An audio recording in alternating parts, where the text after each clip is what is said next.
All right, so today we were talking about escaping the rat race. And, everyone wants to escape the rat race, but today we're going to kind of ditch the shovels and maps and dive into the psychology of money itself. Okay. We're breaking down this really cool YouTube video by James Jenner. Yep. It's called Escaping the Rat Race. What school failed to teach you about money? And get ready for some serious aha moments, guys, because we are about to uncover why that make more money advice Right. might not be the secret sauce to escaping the rat race after all. Yeah, you hit the nail on the head. Janice starts out the video with this really powerful example of Mike Tyson, Oh, yeah. heavyweight champ, made over $300 million Wow.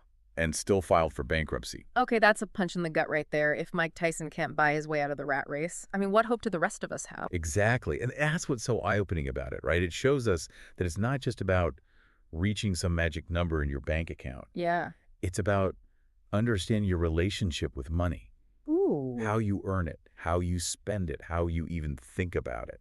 That's where it gets interesting to me because Johnny argues that we need to reframe how we even see money in the first place. Yeah. He says that money equals value, which on the surface sounds simple enough. Yeah. But I have a feeling this is about to get deep. It gets really deep because think about it.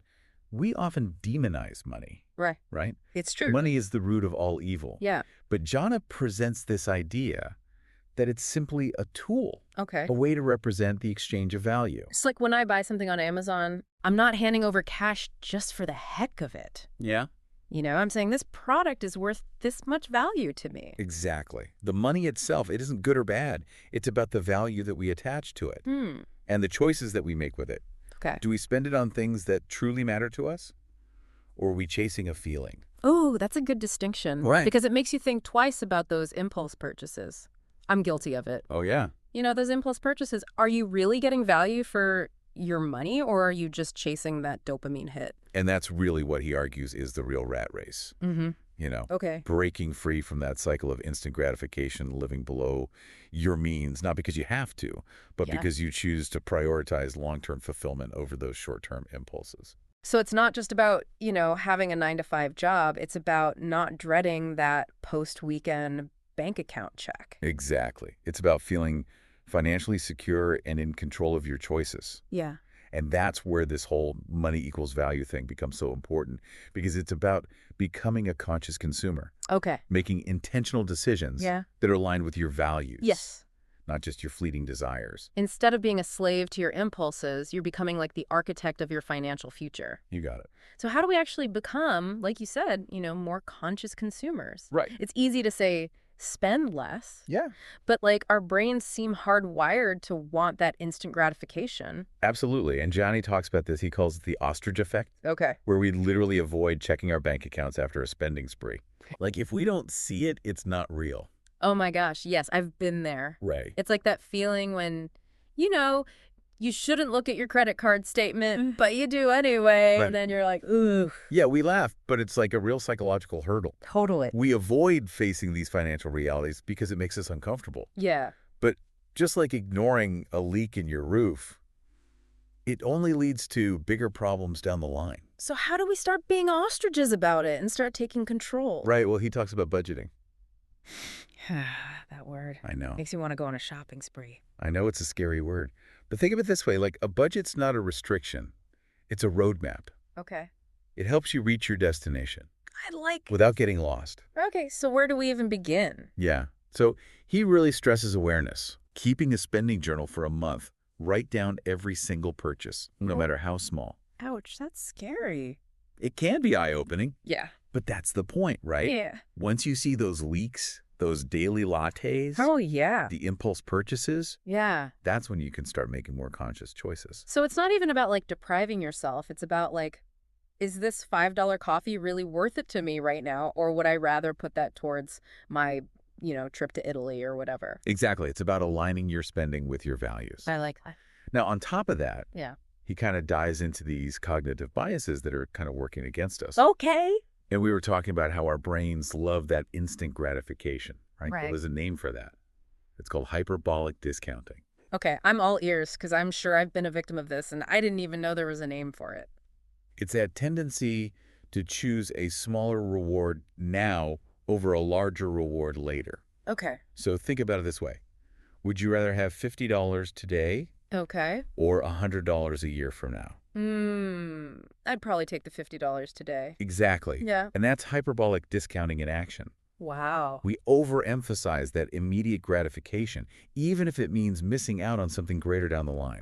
Oh, is that how I end up with a closet full of clothes I never wear? Maybe. And a bank account that's always running on empty. Exactly. And then on top of that, you've got social proof, Oh, here we go. which is that tendency to follow the crowd, do what everyone else is doing. Oh, yeah. Keeping up with Joneses. Yeah, Except now it's not even just our neighbors, it's everyone on social media. it's true. It's like this constant pressure to have the latest gadget to go on these extravagant vacations to present this perfect image. Right. Even if it means, racking up debt.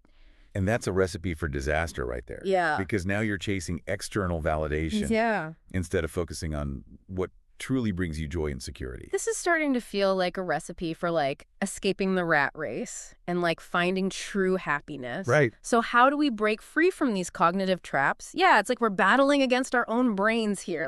These ingrained instincts to, chase those quick hits of dopamine. So how do we break free from these cognitive traps and actually start making decisions that, like you said, are more aligned with our long-term goals? Well, that's where Jana's advice goes beyond just cutting back and budgeting. He talks about this two-part strategy, right?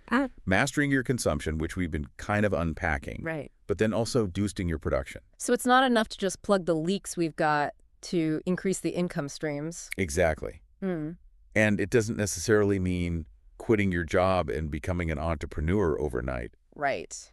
Although he does highlight that, with online platforms like YouTube, Yeah. there's incredible income potential there. Yeah, he uses his own channel as an example. And Graham Stephan, Right. they're providing valuable financial education to people, Right. but they're reaching such a massive audience, Huge audience. which translates into a whole new level of income. Exactly. They figured out how to scale their impact. But the principle applies even if you're not going to be the next, YouTube sensation. Right. It's about identifying what are your unique skills, what are your talents, your passions, and how can you offer that value to the world?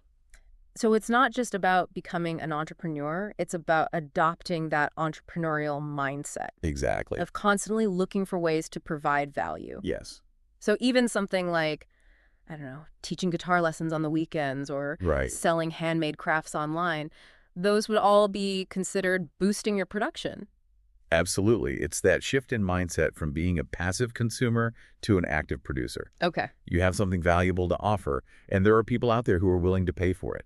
This has been so eye-opening. I feel like we've given our listeners a lot to think about today. So to recap, escaping the rat race, it's not about hitting some arbitrary income level. Right. It's about transforming your relationship with money, Yeah. becoming a conscious consumer, understanding your spending habits, making sure that your spending is aligned with your values. And boosting your production. Yes. Finding ways to use those skills and passions to create value in the world. And get fairly rewarded for it. Exactly. Yes. And for those who want to dive even deeper into these concepts, Yes. Janice recommends a couple of really fantastic books. It does. The Millionaire Next Door Fantastic. and Your Money or Your Life. Both excellent choices. So much good stuff. I'm adding those to my reading list for sure. Me too. And on that note, we'll leave you with this. If money wasn't an issue, what would you spend your time producing? What kind of value would you bring to the world? Let that question guide you as you navigate your own path to escaping the rat race. Until next time, stay curious.